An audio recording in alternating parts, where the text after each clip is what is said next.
Hey Clashers, there are some insane things happening right now in the top leaderboards, because if we take a look at that, we see a name a lot of times, or more like a number. This number is number 23, and we can see already what name this is referring to. It is Yo-Yo23. He is with all his 4 accounts in the top 10 global on the leaderboard, and if you take a look at the difference between him and the rank 3, because he's rank 2 obviously as well, you can see an insane difference right there. 450 trophies is the difference right now. Nearly 500 trophies difference. That is an insane amount of trophies with still 7 days to go. I cannot wait to see where he's going to finish. But for now, a huge shout out goes to Yo-Yo for sharing some of his attacks. We want to dive in, we want to learn from the best, and that's exactly what we're going to do. Yo-Yo has shared again a couple of his attacks, and what we want to take a look at again is when is he going to do a queen charge, when is he going to do a warden walk, and what type of siege he is going to use in those attacks. First base, first attack on this diamond-shaped base, I would say. And what he's doing over here is he's starting with a blimp. This blimp is meant to take down the eagle, is meant to take down this monolith, because this monolith is wrecking super boulders left and right. With that start, it's looking already really good, but now we get into the question, when do you do a warden walk and when do you do a queen charge? I feel like this is one of the most common questions which I get in the comments. Let's just dive into that really quickly as he is like starting the funnel and everything. You do a super boulder smash with a warden walk when you have to reach something in the second row, pretty much something out of range of your queen. If you have to do that, then you use the warden walk. Quick funnel, for example, is always great with a warden walk. The big plus point for a warden walk is that you do not have to invest anything into the funnel. At the same time, that's the funny thing, time is the big issue. Time is the big issue. At the same time, we have the queen being super quick, but at the same moment we have to invest something that the queen is going to the right direction. That's the downside then again. So you always have to think about what is more worth it in this specific attack. It's time, or is it that you get a nice and quick funnel? It's really that. Those are the main questions always. For this one, we see the town hall is going down. You might say it was somewhat risky of going with this approach because you have the invisibility tower right behind that town hall. But that's then again where we are talking about the power of super boulders and, like, for example, Ecto Dragons. Because they can activate those spell towers already really early, that by the time where the troops actually reach that spell tower, the spell is already inactive. With the huge bouncing range, this is something really crazy. The next thing is, a lot of people have said after the last video, which I did with the attacks of Yo-Yo, that most of those attacks, they look kind of close, but you always have to remember, if like super boulders are surviving, every single super boulder is like 30 housing space. That is quite a bit, to be honest. So this is really not to be underestimated. First attack versus a diamond-shaped base. Remember the approach. Remember the approach, because we are taking a look at the next style of base. And with that being said, we're taking a look at a box base, okay? At this point, really quick and important information is, if you're facing a base and it's using a rage tower, as long as you don't use a blimp, like Super Archer or a Super Wizard blimp, rage is probably the strongest spell tower you can use. Especially if you're covering the monolith, expos, or for example the scatter shot. Those are prime examples of, if those are raged up, you have a big problem. With that being said, we have exactly that being the case over here. 2 expos, Inferno Tower, and the monolith being raged up.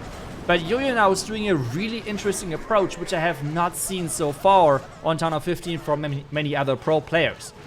We know this approach from diamond bases, but I have not really seen that pretty much at all versus box bases. So what he does is he's going to blimp that town hall early. If possible, he would like to blow up the clan castle. In this case, it did not work. But what is the next step? The next step in this one is pretty much that he's going to smash into the tunnel compartment. The reason why this is so good is because he took down the town hall, which means the explosion is gone and the town hall poison is gone. which means he has a lot of freedom then again to activate the boulder, like the warden ability now at any point, whatever. Next thing, which is really important, as a lot of those box bases have a really stacked core, make sure that you're sending your king around the outside. Because, if you're wondering why, you have a problem inside the core. Because inside the core, there's a lot of buildings which you cannot reach, but at the same time, they can reach your troops. So a lot of times in the core, your troops are slowly getting taken care of and they're dying out. But with that being said now, it's important to then have your reinforcement troops, which is the king and the royal champion, joining and taking down the core defenses around your core troops.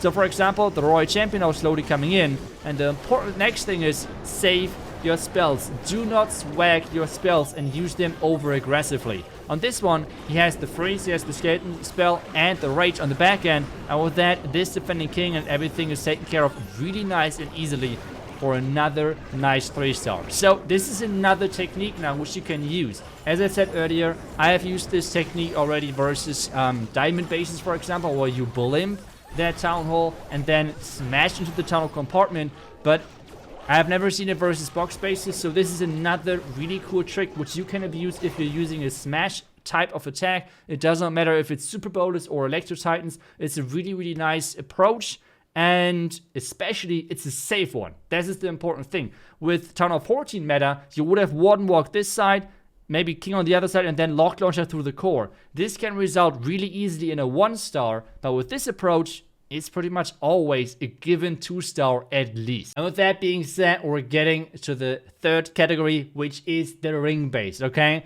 The ring base now is, maybe I should more call it core town hall base, because I feel like by now, I don't even know anymore. It's not really rings. It's more at this point like just pieces of walls surrounded by the town hall, or like surrounding the town hall.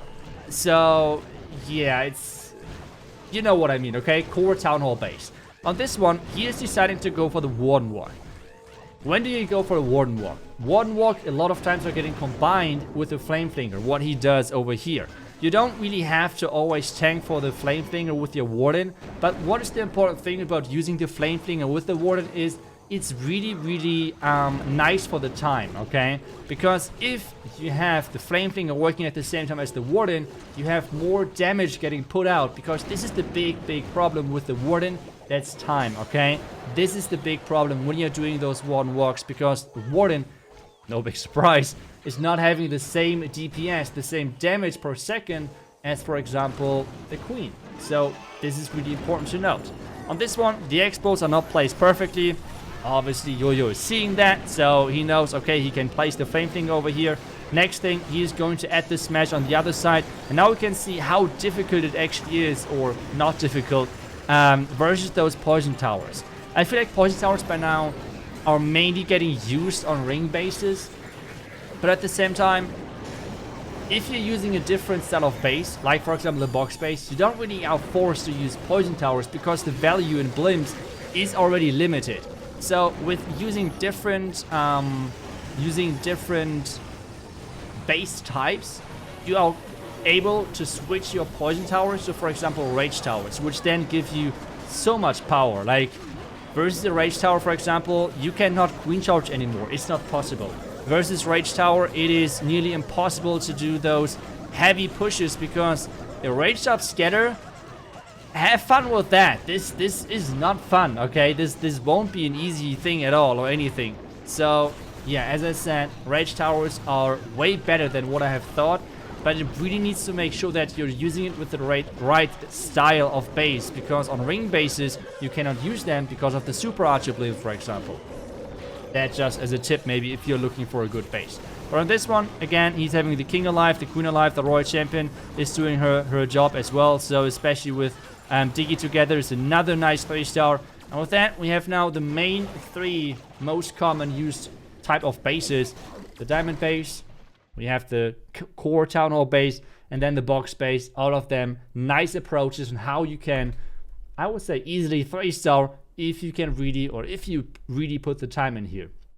Again, huge shout out to Yo-Yo for allowing me to do those videos, sharing the replays with me. A huge shout out goes to him. and we will for sure check out his attacks at the end of the season. It's like 1 week still to go in Legend. I'm wishing him the best. I think right now Yo-Yo is just untouched. He's just like insane right now in Legends.